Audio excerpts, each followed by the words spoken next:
नमस्कार दोस्तों, स्वागत है आपका हिंदी पाठशाला में। आज हम पढ़ेंगे मानसरोवर भागवन प्रेमचंद की दूसरी कहानी पुस की रात। आइए देखते हैं। हल्कू ने आकर स्त्री से कहा, सहना आया है, लाओ, जो रुपए रखे हैं उसे दे दूं, किसी तरह गला तो छूटे। मुन्नी झाड़ू लगा रही थी, पीछे फिरकर बोली, 3 ही तो रुपए हैं, दे दोगे तो कम्बल कहाँ से आवेगा। माघ पुस की रात हार में कैसे कटेगी, उससे कह दो फसल पर दे देंगे, अभी नहीं। हल्कू एक क्षण अनिश्चित दशा में खड़ा रहा। पूस सिर पर आ गया। कम्बल के बिना हार में रात को वह किसी तरह नहीं जा सकता, मगर सहना मानेगा नहीं। घुड़कियाँ जमावेगा, गालियाँ देगा, बला से जाड़ों में मरेंगे, बला तो सिर से टल जाएगी। यह सोचता हुआ वह अपना भारी भरकम डील लिए हुए, जो उसके नाम को झूठ सिद्ध करता था, स्त्री के समीप आ गया और खुशामद करके बोला, ला दे दे, गला तो छूटे, कम्बल के लिए कोई दूसरा उपाय सोचूंगा। मुन्नी उसके पास से दूर हट गई और आंखें तरीरती हुई बोली, कर चुके दूसरा उपाय, जरा सुनो तो कौन सा उपाय करोगे। कोई खैरात दे देगा कम्बल, न जाने कितनी बाकी है जो किसी तरह चुकने ही नहीं आती। मैं कहती हूँ तुम क्यों नहीं खेती छोड़ देते, मर मर काम करो, उपज हो तो बाकी दे दो। चलो छुट्टी हुई, बाकी चुकाने के लिए ही तो हमारा जन्म हुआ है। पेट के लिए मजूरी करो, ऐसी खेती से बाज आए। मैं रुपए ना दूंगी ना दूंगी। हल्कू उदास होकर बोला, तो क्या गाली खाऊं। मुन्नी ने तड़प कर कहा, गाली क्यों देगा, क्या उसका राज है। मगर यह कहने के साथ ही उसकी तनी हुई भौहें ढीली पड़ गई। हल्कू के उस वाक्य में जो कठोर सत्य था, वह मानो एक भीषण जंतु की भांति उसे घूर रहा था। उसने जाकर आले पर से रुपए निकाले और लाकर हल्कू के हाथ पर रख दिए। फिर बोली, तुम छोड़ दो अब किसे खेती, मजूरी में सुख से एक रोटी तो खाने को मिलेगी, किसी की धौंस तो न रहेगी। अच्छी खेती है, मजूरी करके लाओ, वह भी उसी में झोंक दो, उस पर धौंस। हल्कू ने रुपए लिए और इस तरह बाहर चला मानो अपना हृदय निकालकर देने जा रहा हो। उसने मजूरी से एक एक पैसा काट कपट कर 3 रुपए कम्बल के लिए जमा किए थे। वह आज निकले जा रहे थे। एक एक पग के साथ उसका मस्तक अपनी दीनता के भार से दबा जा रहा था। पूस की रात, अंधेरी रात, आकाश पर तारे भी ठिठुरते हुए मालूम होते हैं। हल्कू अपने खेत के किनारे ऊख के पत्तों की एक छतरी के नीचे बांस के खटोले पर अपनी पुरानी गाढ़ी की चादर ओढ़े पड़ा कांप रहा था। खाट के नीचे उसका संगी कुत्ता जबरा पेट में मुंह डाले सर्दी से कूं कूं कर रहा था। 2 में से एक को भी नींद न आती थी। हल्कू ने घुटनियों को गर्दन में चिपकाते हुए कहा, क्यों जबरा, जाड़ा लगता है। कहता तो था घर में पुआल पर लेट रहा, तो यहाँ क्या लेने आए थे। अब खाओ ठंड, मैं क्या करूँ। जानते थे मैं यहाँ हलवा पूरी खाने आ रहा हूँ। दौड़े दौड़े आगे आगे चले आए। अब रो नानी के नाम को। जबरा ने पड़े पड़े दुम हिलाई। जबरा उसके कुत्ते का नाम था और अपनी कूं कूं को दीर्घ बनाता हुआ एक बार जम्हाई लेकर चुप हो गया। उसकी स्वान बुद्धि ने शायद ताड़ लिया, स्वामी को मेरी कूकू से नींद नहीं आ रही है। हल्कू हाथ निकालकर जबरा की ठंडी पीठ सहलाते हुए कहा, कल से मत आना मेरे साथ, नहीं तो ठंडे हो जाओगे। यहाँ राण पछुआ न जाने कहाँ से बर्फ लिए आ रही है। उठूं फिर एक चिलम भरूं, किसी तरह रात तो कटे। 8 चिलम तो पी चुका।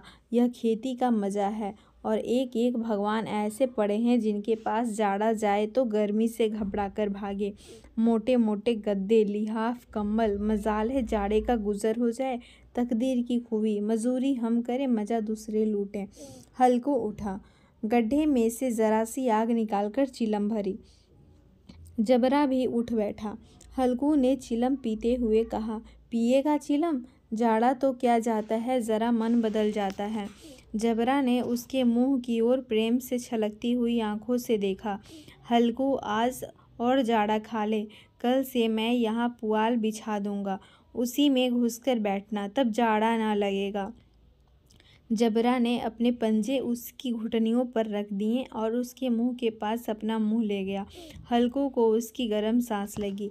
चिलम पीकर हल्कू फिर लेटा और निश्चय करके लेटा कि चाहे कुछ हो अब की सो जाऊंगा। पर एक ही क्षण में उसके हृदय में कंपन होने लगा। कभी इस करवट लेता, कभी उस करवट, कब पर जाड़ा किसी पिशाच की भांति उसकी छाती को दबाए हुए था। जब किसी तरह न रहा गया तो उसने जबरा को धीरे से उठाया और उसका सिर को थपथपाकर उसे अपनी गोद में सुला लिया। कुत्ते की देह से जाने कैसी दुर्गंध आ रही थी, पर वह उसे अपनी गोदी में चिपटाए हुए ऐसे सुख का अनुभव कर रहा था जो इधर महीनों से उसे न मिला था। जबरा शायद यह समझ रहा था कि स्वर्ग यही है। हल्कू की पवित्र आत्मा में तो उस कुत्ते के प्रति घृणा की गंध तक न थी। अपने किसी अभिन्न मित्र या भाई को भी वह इतनी ही तत्परता से गले लगाता। वह अपनी दीनता से आहत न था जिसने आज उसे इस दशा को पहुंचा दिया। नहीं, इस अनोखी मैत्री ने जैसी उसकी आत्मा के सब द्वार खोल दिए थे और उनका एक एक अणु प्रकाश से चमक रहा था। सहसा जबरा ने किसी जानवर की आहट पाई। इस विशेष आत्मीयता ने उसमें एक नई स्फूर्ति पैदा कर दी थी जो हवा के ठंडे झोंकों को तुच्छ समझती थी। वह झपट कर उठा और छपड़ी से बाहर आकर भूंकने लगा। हल्कू ने उसे कई बार चुमकार कर बुलाया, पर वह उसके पास न आया। हाड़ में चारों तरफ दौड़ दौड़ कर भूंकता रहा। एक क्षण के लिए आ भी जाता तो तुरंत ही फिर दौड़ता। कर्तव्य उसके हृदय में अरमान की भांति ही उछल पड़ता। 1 घंटा गुजर गया।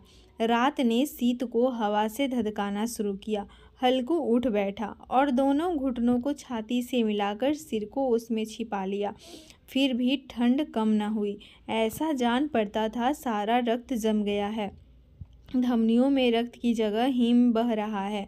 उसने झुककर आकाश की ओर देखा। अभी कितनी रात बाकी है। सप्तऋषि अभी आकाश में आधे भी नहीं चढ़े। ऊपर आ जाएंगे तब कहीं सवेरा होगा। अभी पहर से ऊपर रात है। हल्कू के खेत से कोई 1 गोली के टप्पे पर आमों का एक बाग था। पतझड़ शुरू हो गई थी। बाग में पत्तियों को ढेर लगा हुआ था। हल्कू ने सोचा चलकर पत्तियां बटोरूं और उन्हें जलाकर खूब तापूं। रात को कोई मुझे पत्तियां बटोरते देख तो समझे कोई भूत है। कौन जाने कोई जानवर ही छिपा बैठा हो, मगर अब तो बैठे नहीं रहा जाता।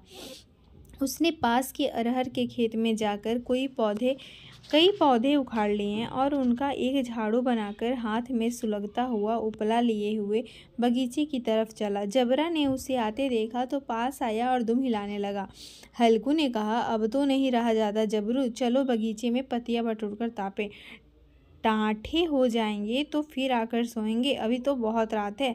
जबरा ने कूकू करके सहमति प्रकट की और आगे आगे बगीचे की ओर चला। बगीचे में खूब अंधेरा छाया हुआ था और अंधकार में निर्दय पवन पत्तियों को कुचलता हुआ चला जाता था। वृक्षों में से ओस की बूंदें टप टप नीचे टपक रही थी। एकाएक एक झोंका मेहंदी के फूलों की खुशबू लिए हुए आया। हल्कू ने कहा, कैसी अच्छी महक आई जबरू, तुम्हारी नाक में भी तो सुगंध आ रही है। जबरा को कहीं जमीन पर एक हड्डी मिल गई थी, उसे छिचोड़ रहा था। हल्कू ने आग जमीन पर रख दी और पत्तियां बटोरने लगा। जरा देर में पत्तियों का ढेर लग गया। हाथ ठिठुरे जाते थे, नंगे पांव गले जाते थे और वह पत्तियों का पहाड़ खड़ा कर रहा था। इसी अलाव में वह ठंड को जलाकर भस्म कर देगा। थोड़ी देर में अलाव जल उठा। उसकी लौ ऊपर वाले वृक्ष की पंक्तियों को छू छू कर भागने लगी। उस अस्थिर प्रकाश में बगीचे के विशाल वृक्ष ऐसे मालूम होते थे मानो उस अथाह अंधकार को अपने सिरों पर संभाले हुए। अंधकार के उस अनंत सागर में यह प्रकाश एक नौका के समान हिलता मचलता हुआ जान पड़ता था। हल्कू अलाव के सामने बैठा आग ताप रहा था। एक क्षण में उसने दोहर उतारकर बगल में दबा ली, दोनों पांव फैला दिए, मानो ठंड को ललकार रहा हो। तेरे जी में जो आए सो कर। ठंड की असीम शक्ति पर विजय पाकर वह विजय गर्व को हृदय में छिपा न सकता था। उसने जबरा से कहा, क्यों जब्बर, अब ठंड नहीं लग रही है? जबर ने कूं कूं करके मानो कहा, अब क्या ठंड लगती ही रहेगी? पहले से यह उपाय न सूझा? नहीं, इतनी ठंड क्यों खाते? जब्बर ने पूंछ हिलाई। अच्छा आओ इस अलाव को कूदकर पार करें, देखे कौन निकल जाता है। अगर जल गए बच्चा तो मैं दवा न करूँगा। जब्बर ने उस अग्नि राशि की ओर कातर नेत्रों से देखा। मुन्नी से कल न कह देना, नहीं तो लड़ाई करेगी। यह कहता हुआ वह उछला और उस तालाब के ऊपर से साफ निकल गया। पैरों में जरा लपट लगी, पर वह कोई बात न थी।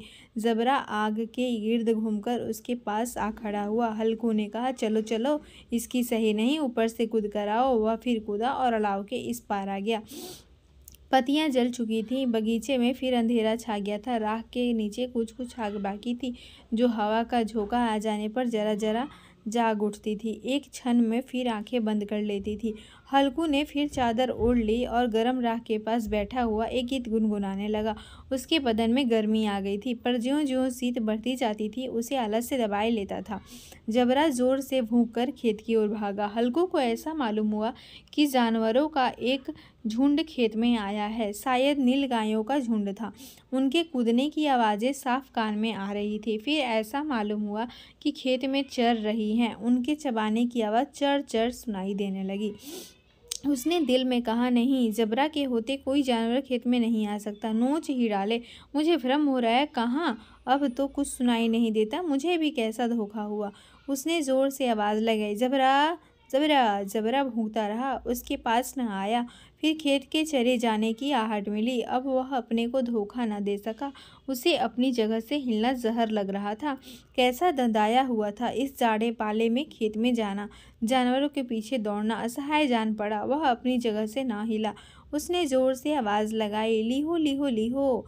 जबरा फिर भूंक उठा। जानवर खेत चर रहे थे। फसल तैयार है। कैसी अच्छी खेती थी, पर ये दुष्ट जानवर उसका सर्वनाश किए डालते हैं।